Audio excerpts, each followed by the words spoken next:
Good afternoon बच्चों। Good afternoon इसलिए क्योंकि मैं अपना यह वीडियो दोपहर में शूट कर रहा हूं। प्रायः हमने सभी क्लासों में देखा है अधिकतर बच्चों का गणित बहुत ही ज़्यादा कमज़ोर होता है। पर ऐसा क्यों होता है, जबकि गणित एक महत्वपूर्ण विषय होता है। इसे जीवन का जन्मदाता भी कहा जाता है।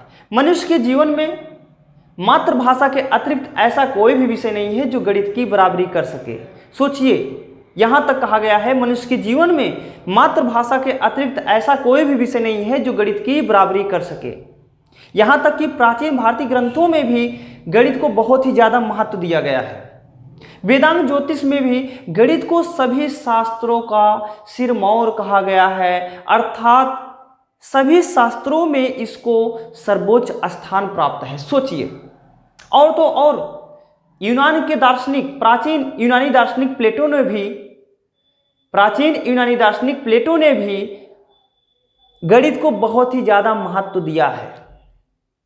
उन्होंने गणित को इतना ज़्यादा महत्व दिया है कि उनकी अकादमी में प्रवेश करने वाले छात्रों के लिए उन्होंने गणित कंपल्सरी कर दिया था, गणित अनिवार्य कर दिया था।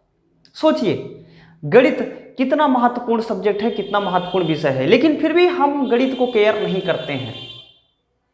यदि आप चाहते हो कि आपको गणित आए तो सबसे पहले आपको गणित के लिए टाइम देना होगा। गणित एक ऐसा सब्जेक्ट है कि आप उसको 1 घंटे 2 घंटे पढ़ने से गणित आपको नहीं आएगी, क्योंकि 9, 10, 11, 12 जो भी बच्चे होते हैं इसके ऊपर के अपर लेवल के, अब वो सोचते हैं हम 1 घंटे पढ़ लिए गणित हमें आ गया। 1 घंटे पढ़ने से आपको गणित आने वाला नहीं है। आप गणित को जितना अधिक से अधिक टाइम दे सको, आप उतना ज़्यादा टाइम दीजिए, तभी आपको गणित आएगी। कहते हैं ना, ताली एक हाथ से नहीं बजती है, ताली दोनों हाथ से बजती है। गणित आपसे दोस्ती करना चाहता है, लेकिन आप गणित से दोस्ती नहीं करना चाहते हैं, आप उससे दूर भाग रहे हैं। अगर आप उससे दूर भागेंगे तो गणित आपसे बहुत ज़्यादा दूर भागेगी। इसलिए आप गणित से दोस्ती करने के लिए आप उसके साथ रहिए, उसके साथ टाइम बिताइए, उसको टाइम दीजिए, तभी आपको गणित आएगी, अन्यथा नहीं आएगी। आप सोच रहे होंगे हम तो गणित तो पढ़ना चाहते हैं, लेकिन जब मैं लेकर बैठता हूं तो मुझे गणित आता ही नहीं है। इसका मतलब आपका बेस कमजोर है। तो सबसे पहले आप अपने बेस को मजबूत करिए, सबसे पहले आप अपने नींव को मजबूत करिए। जैसा कि आप लोग जानते हो, यदि आपको कई मंजिलें इमारत खड़ी करनी हो तो सबसे पहले आपको क्या करना होता है, एक मजबूत नींव भरनी होती है। यदि आप मजबूत नींव भरोगे तभी आपकी वो मंजिलें, जितनी भी मंजिलें इमारत आप खड़ी करना चाहते हो उस पर रुक पाएगी, नहीं तो वो भी इमारत ढह जाएगी। इसीलिए यदि आप चाहते हो आपको गणित आए तो सबसे पहले आप बेसिक से शुरू करिए, बेसिक लेवल से चलिए। जितने भी बच्चे हैं, जितने भी कमज़ोर बच्चे हैं, मैं उनको यही सलाह दूंगा, मैं उनको यही सजेशन दूंगा, मैं उनको यही सुझाव दूंगा कि वो बेसिक से शुरुआत करें, बेसिक लेवल से। आपका बेस मजबूत कहाँ से होगा? आपके बेस को मजबूत मैं करूंगा, ये मेरी गारंटी है। मैं आपको जैसे जैसे बताऊं आप गणित पढ़ते चलिए, कन्फर्म है, श्योर है, मैं 100% श्योर कहता हूं आपको गणित आएगी। मैं सबसे पहले आपको बेसिक से स्टार्ट करूंगा।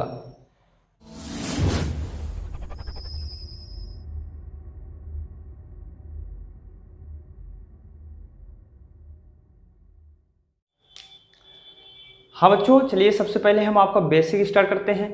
बेसिक में आज मैं आपको सबसे पहले गणित में कुछ परिभाषाएं बताऊंगा। सबसे पहले आपको इन परिभाषाओं को जानना बहुत ज़रूरी है।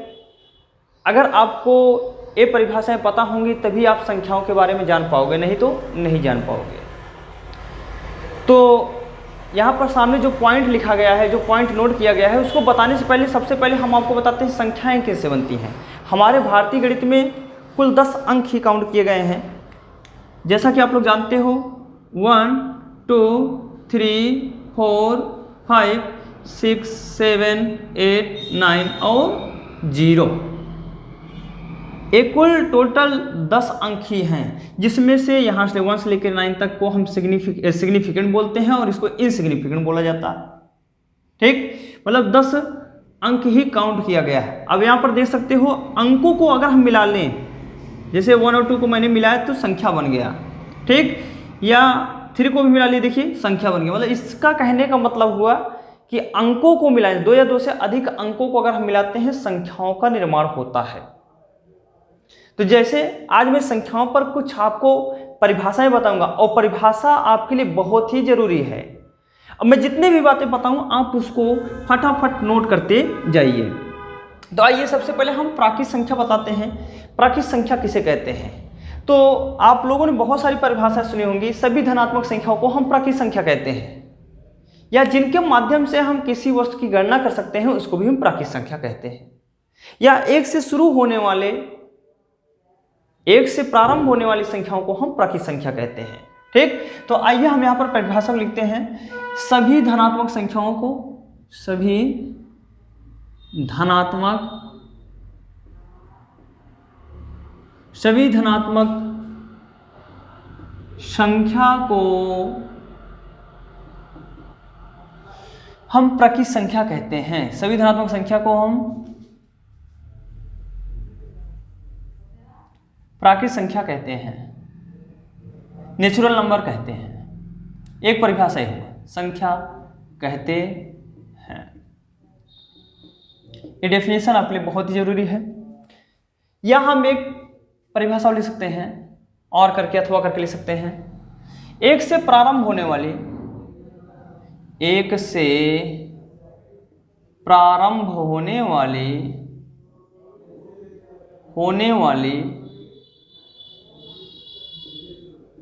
संख्या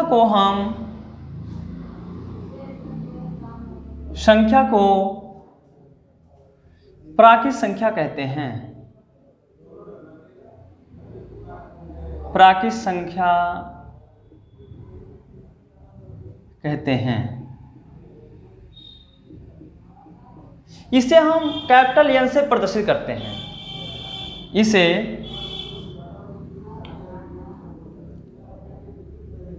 कैपिटल एन से प्रदर्शित करते हैं।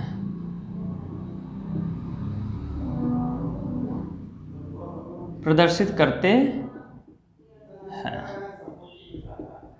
ठीक, या हम ऐसे लिख सकते हैं, यान equal to 1 2 3 4 dot dot dot dot x one infinite, मतलब एक से स्टार्ट हो, एक से प्रारंभ हो, अनंत तक जाए को हम प्राकृत संख्या कहते हैं। ये प्राकृत संख्या की परिभाषा है। अब हम आपको बताना चाहेंगे सम प्राकृत संख्या। सम प्राकृत संख्या, सम प्राकृत संख्या, सम प्राकृत संख्या। Even natural number, even natural number क्या होता है? तो आइए हम इसको जानते हैं। वे प्राकृत संख्याएं जो 2 से विभाजित हो जाएं, वे प्राकृत संख्याएं जो 2 से विभाजित हो जाएं, या हम लिख सकते हैं 2 से विभाजित होने वाली सभी प्राकृत संख्याओं को हम सम प्राकृत संख्या कहते हैं। 2 से विभाजित होने वाले, 2 से विभाजित होने वाली 2 से विभाजित होने वाली सभी प्राकृत संख्या को, सभी प्राकृत संख्या को सम प्राकृत संख्या कहते हैं। सम प्राकृत संख्या कहते हैं। संख्या कहते हैं। तो सम प्राकृत संख्या कौन कौन हो सकता है? जैसे 2 4 6 8 डॉट डॉट डॉट इनफाइनाइट तक, ये सम प्राकृत संख्या हो गया। ठीक, अब हम आगे चलते हैं। आपको बताते हैं विषम प्राकृत संख्या किसे कहते हैं। तो आइए विषम प्राकृत संख्या देखते हैं। विषम प्राकृत संख्या, विषम प्राकृत संख्या किसे कहते हैं? ऑड नेचुरल नंबर क्या होता है? तो सेम इसी का अपोजिट होता है। दो से विभाजित दो से न विभाजित होने वाली संख्याओं को, जो प्राकृत संख्या दो से विभाजित न हो, उन सबको हम विषम प्राकृत संख्या कहते हैं। जो प्राकृत संख्या,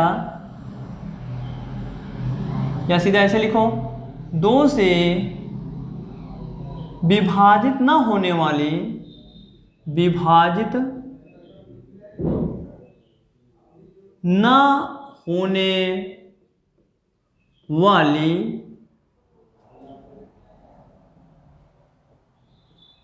दो से विभाजित न होने वाली सभी प्राकृत संख्याओं को, सभी प्राकृत संख्याओं को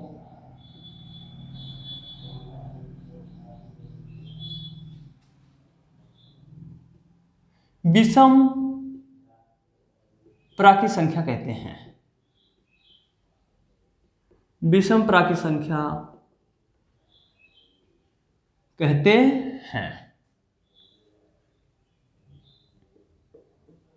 विषम प्राकृत संख्या कहते हैं। तो विषम प्राकृत संख्या कौन कौन होंगी? जो दो से ना कटे, जो दो से विभाजित ना हो। तो दो से कौन कौन संख्या नहीं विभाजित होंगी? जैसे 1, 3, 5, 7, 9 इनफाइनाइट। ये सब के सब क्या है? विषम प्राकृत संख्याएं हैं। ठीक, अब हम आगे चलते हैं, आपको बताते हैं पूर्ण संख्या क्या होता है। पूर्ण संख्या क्या होता है? पूर्ण संख्या क्या है? बहुत ही मजेदार टॉपिक चल रहा है, आप इसको फटाफट नोट करते रहिए। पूर्ण संख्या किसे कहते हैं, यानी होल नंबर क्या होता है। तो यहाँ पर हम राइट करेंगे, हम इसकी बहुत सारी परिभाषाएं बोल सकते हैं। जैसे शून्य से प्रारंभ होने वाली, शून्य से अनंत तक की सभी संख्याओं को हम पूर्ण संख्या कहते हैं। शून्य से प्रारंभ होने वाली संख्याओं को हम पूर्ण संख्या कहते हैं। या यदि हम प्राकृत संख्या के परिवार में शून्य को मिला लें तो भी क्या हो जाएगा? पूर्ण संख्या ही होगा। तो मैं यहाँ पर इसकी भी दो परिभाषा लिखता हूँ। यहाँ पर लिखेंगे, यदि प्राकृत संख्या के परिवार में, प्राकृत संख्या के परिवार में जीरो को मिला लें, शून्य को मिला लें,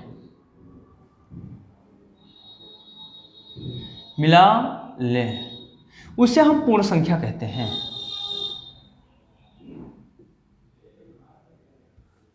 मिला लें, वह पूर्ण संख्या कहलाती है।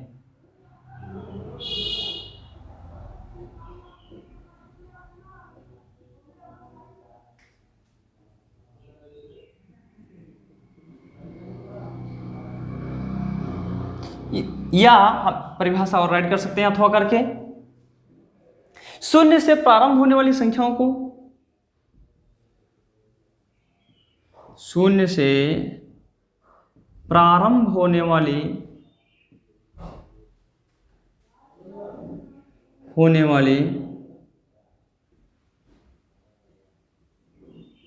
संख्या को, शून्य से प्रारंभ होने वाली संख्या को पूर्ण संख्या कहते हैं। पूर्ण संख्या कहते हैं।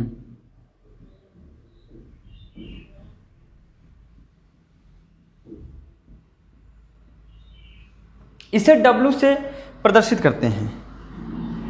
इसे W से प्रदर्शित करते हैं। इसे W से प्रदर्शित करते हैं। तो यहाँ पर राइट करेंगे W equal to 0, 1, 2, 3 dot dot dot dot dot at so on infinite अनंत तक। तो हम पूर्ण संख्या कहते हैं। मैं साइड में हो रहा हूँ, जल्दी जल्दी आप लोग फटाफट स्क्रीनशॉट ले लीजिए, फिर उसके बाद हम इसके आगे चलते हैं।